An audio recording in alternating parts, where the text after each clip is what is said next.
Oh, sorry about that. You caught me. I'm flying out tomorrow and I was just checking into the flight on my mobile phone. Wouldn't it be great if you could check into your hotel the same way? Wait, you can. I'm Brendan, your technology concierge. Today I'm joined by Harman Narula from Canary Technologies, and we're talking about contactless check-in. Welcome, Harman. Hey, Brendan, thanks for having me. Fantastic. Harman, in a couple of sentences, what is contactless check-in?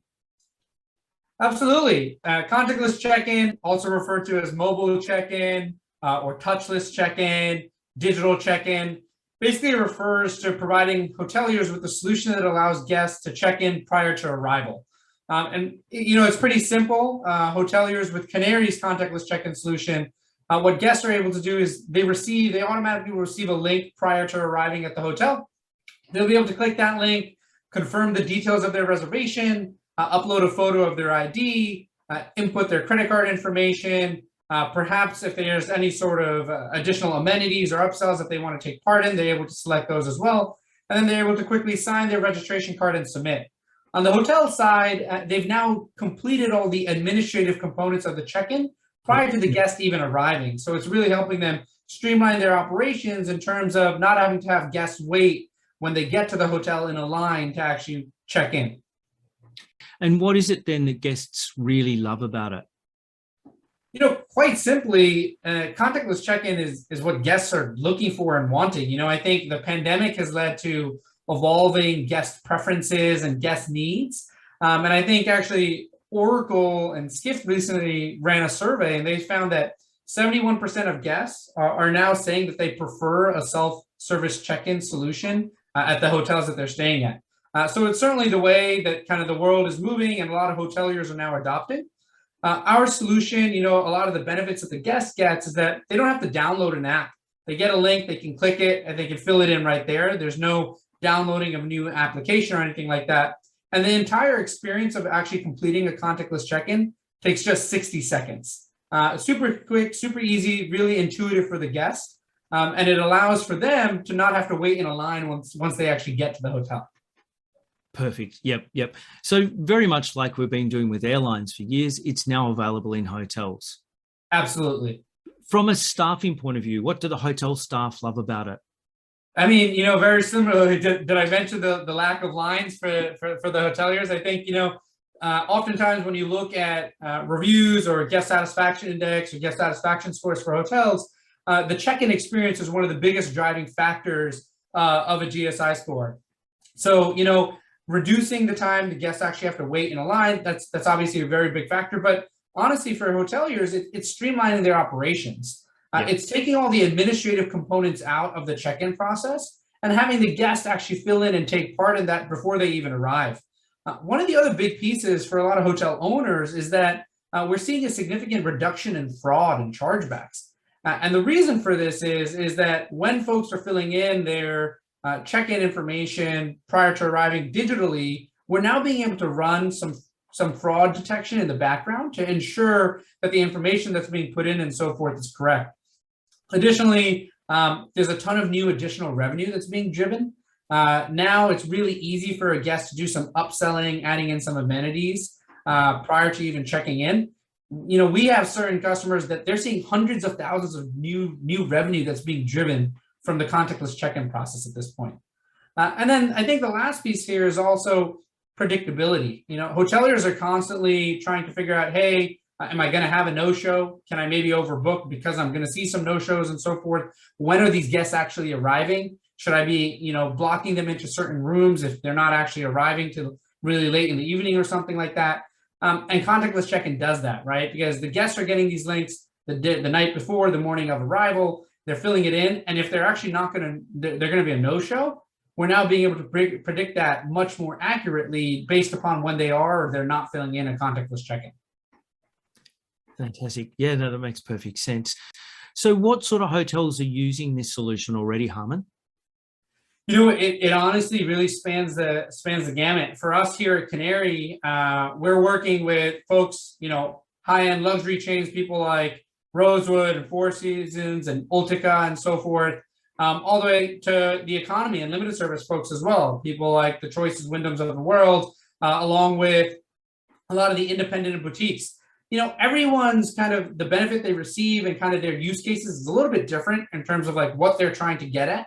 But at the end of the day, operating a hotel is really similar. Whether it's, the check-in process today is really similar, whether it is an upper upscale property or a limited service property. The guests, the information that the hotels are collecting and that experience of actually checking into a property has not really changed drastically. Yeah, that's very true. So a question hoteliers always ask is it difficult to implement? Yeah, this is something that we think about a lot. And to give you guys a little bit of quick background on Canary, one of the things that's most important to us is making sure that everything that we provide hoteliers is easy, intuitive, simple to utilize. And not only utilize, but to set up and get up and running on. So something like contactless check-in with the Canary, we can get the hotel up and running in less than 30 minutes. It's really that simple, that straightforward. Everything's cloud-based. And this is something that, when we're seeing hoteliers be so short-staffed and understaffed right now, being able to get them up and running on this solution just like that, really quick, is really helping them. So implementation is a really big factor, and we pride ourselves in making sure that everything's seamless for the hoteliers. Fantastic. A big question on everyone's mind then is it expensive? Yeah, I think the value that hoteliers are getting from our solutions like contactless check-in far outweighs any sort of cost that they're actually putting into it. We have different types of pricing options based upon the different hotels, because we do know the needs are a little bit different at different types of properties. Very frankly, though, once hoteliers start adding in things like upsells, whether that's like an early check-in, a late checkout, maybe some other amenities that they have on property, we're seeing that hotels are generating more than 10x what they're paying for a solution. So it's really paying for itself. Wow. Okay. 10x. I love that. What advice would you give to a hotelier when they're looking at a solution? Are there any particular characteristics or features that they should be looking for in a solution? Yeah, I think there's a few things that are really important for hoteliers to be thinking about as they're bringing on a solution, a digital solution for check-in. I think this is one piece of the digital guest journey, right? There's kind of the check-in piece, the checkout piece, the ability to kind of communicate with your guests while they're on property, maybe allowing the guests to purchase certain items and so forth.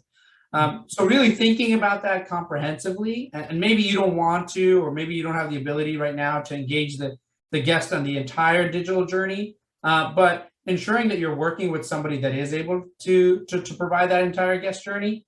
Additionally, under the hood, the technology really does matter. So being able to do things like sensitive data collection, like credit card information, being able to process if needed, being able to collect things like an ID and so forth. Those are things that really, really matter in terms of actually providing the solution that is all encompassing for the guest. And then the last piece, I think, I mentioned it earlier, is this idea around reducing all barriers and hurdles for the guest to complete things like a contactless check-in, right? And being it mobile web, meaning they don't need to actually download an app and they can just click a link and fill it in. That's something that's extremely beneficial for the guest and drives a ton of adoption for your hotel. I think the parallels are really everywhere. You look at any sort of vertical, any sort of market outside of hospitality, and the demands and preferences and needs of guests are just moving more and more digital, right? And I think we see that with all sorts of verticals like telehealth and so forth as well. So hoteliers that are moving towards technology sooner rather than later is really going to give them that competitive advantage in the market. So I definitely highly recommend hoteliers take a look earlier rather than later. Is there any advice that you'd give to a hotelier? Yeah, I think the one piece of advice I'd say is, I was just kind of touching on it a little bit here, is that hoteliers are, we are seeing hoteliers are embracing the digital revolution in hospitality more and more. And the pandemic has only accelerated the needs and the demands from guests. So trying to make sure you're getting out ahead of that and actually viewing these investments in technology as drivers of ROI for your property, less as a cost center and more of a mechanism for you to drive more and new revenue, a mechanism for you to drive down labor and actually be able to meet the guest needs, and really a mechanism for you to deliver on that guest experience that you want so that you have repeat guests. So that's, that's the one piece I'd say, is that really think about these investments as an investment in the property, and less as necessarily just a cost driver. That is fantastic advice, Harman. Harman, thank you so much for your time today. I really appreciate it. Thanks for having me, Brendan.